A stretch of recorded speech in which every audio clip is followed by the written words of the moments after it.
Bonjour à tous et bienvenue pour cette nouvelle lecture. Nous allons poursuivre donc le conte de la Reine des Neiges, débuté en ce début de semaine. Et nous allons aujourd'hui faire la lecture de la 6e histoire qui s'intitule La Lapone et la Finoise. Le renne s'arrêta près d'une petite hutte.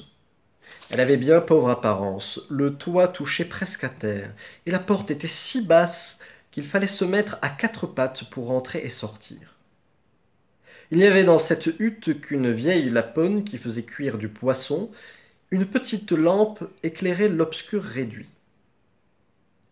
Le renne raconta l'histoire de Gerda, après avoir toutefois commencé par la sienne propre, qui lui semblait bien plus remarquable.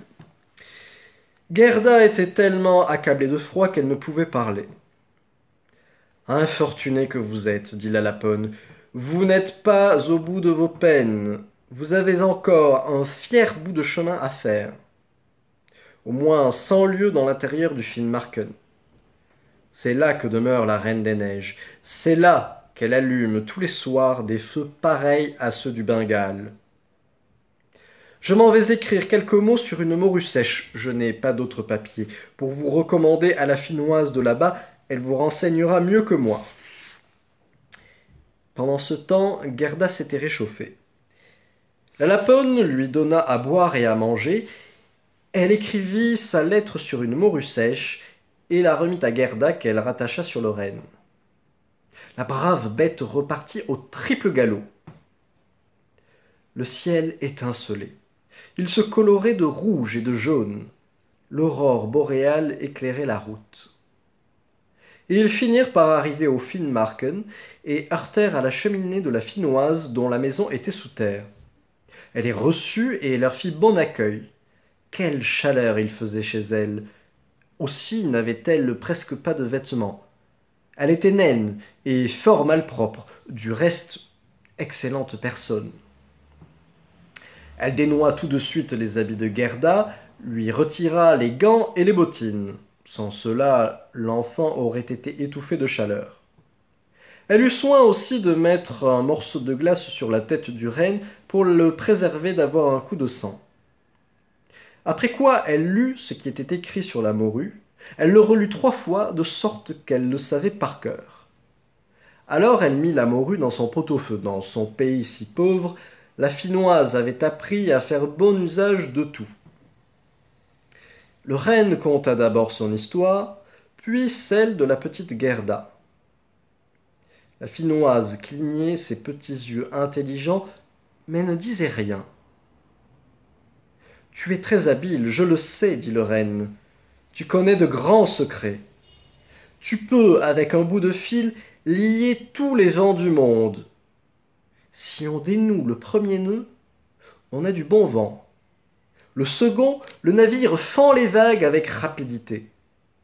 Mais si l'on dénoue le troisième et le quatrième, alors se déchaîne une tempête qui couche les forêts par terre. Tu sais aussi composer un breuvage qui donne la force de 12 hommes. Ne veux-tu pas en faire boire à cette petite afin qu'elle puisse lutter avec la Reine des Neiges? La force de 12 hommes, dit la Finnoise. Oui, peut-être, cela pourrait lui servir. Elle tira de dessous le lit une grande peau roulée, la déploya et se mit à lire les caractères étranges qui s'y trouvaient écrits. Il fallait une telle attention pour les interpréter qu'elle suait à grosses gouttes. Elle faisait mine de ne pas vouloir continuer de lire, tant elle en éprouvait de fatigue. Mais le bon renne la pria instamment de venir en aide à la petite Gerda et de ne pas l'abandonner. Celle-ci la regarda aussi avec des yeux suppliants pleins de larmes. La Finnoise cligna de l'œil et reprit sa lecture. Puis elle amena le renne dans un coin et, après lui avoir remis de la glace sur la tête, elle lui dit à l'oreille: « Ce grimoire vient de m'apprendre que le petit quai est, en effet, auprès de la Reine des Neiges. Il y est très heureux. Il trouve tout à son goût. C'est selon lui le plus agréable lieu du monde. Cela vient de ce qu'il a au cœur un éclat de verre et dans l'œil un grain de ce même ver qui dénature les sentiments et les idées. Il faut les lui retirer, sinon il ne redeviendra jamais un être humain digne de ce nom, et la Reine des Neiges conservera toute emprise sur lui. Ne peux-tu faire boire à la petite Gerda un breuvage qui lui donne la puissance de rompre ce charme? Je ne saurais la doter d'un pouvoir plus fort que celui qu'elle possède déjà. Tu ne vois donc pas que bêtes et gens sont forcés de la servir et que, partie nu-pied de sa ville natale, elle a traversé heureusement la moitié de l'univers? Ce n'est pas de nous qu'elle peut recevoir sa force, elle réside dans son cœur et vient de ce qu'elle est une enfant innocente et pleine de bonté. Si elle ne peut parvenir jusqu'au palais de la Reine des Neiges et enlever les 2 débris de verre qui ont causé tout le mal, il n'est pas en nous de lui venir en aide. Tout ce que tu as à faire, c'est donc de la conduire jusqu'à l'entrée du jardin de la Reine des Neiges, à 2 lieues d'ici. Tu la déposeras près d'un bouquet de broussailles aux fruits rouges que tu verras là au milieu de la neige. Allons, cours, et ne t'arrête pas en route à bavarder avec les reines que tu rencontreras. Et la Finnoise plaça de nouveau Gerda sur la bête, qui partit comme une flèche. « Halte, dit la petite, je n'ai pas mes bottines ni mes gants fourrés. » Elle s'en apercevait au froid glacial qu'elle ressentait. Mais le renne n'osa pas revenir sur ses pas. Il galopa d'une traite jusqu'aux broussailles aux fruits rouges. Là, il déposa Gerda et lui baisa la bouche. De grosses larmes coulaient des yeux de la brave bête. Il repartit rapide comme le vent. La voilà donc toute seule, la pauvre Gerda, sans souliers et sans gants, au milieu de ce terrible pays de Finnmarken gelé de part en part. Elle se mit à courir en avant aussi vite qu'elle put. Elle vit devant elle un régiment de flocons de neige. Ils ne tombaient pas du ciel, qui était clair et illuminé par l'aurore boréale. Ils couraient en ligne droite sur le sol.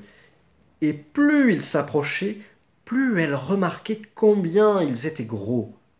Elle se souvint des flocons qu'elle avait autrefois examinés avec la loupe, et combien ils lui avaient paru grands et formés avec symétrie. Ceux-ci étaient bien plus énormes et terribles. Ils étaient doués de vie. C'étaient les avant-postes de l'armée de la Reine des Neiges. Les uns ressemblaient à des porcs-épics, d'autres à un nœud de serpent entrelacé, dardant leur tête de tous côtés. D'autres avaient la figure de petits ours trapus aux poils rebroussés. Tous étaient d'une blancheur éblouissante. Ils avançaient en bon ordre. Alors, Gerda récita avec ferveur un autre père. Le froid était tel qu'elle pouvait voir sa propre haleine qui, pendant qu'elle priait, sortait de sa bouche comme une bouffée de vapeur.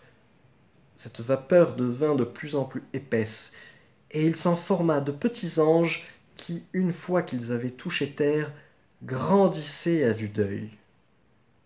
Tous avaient des casques sur la tête.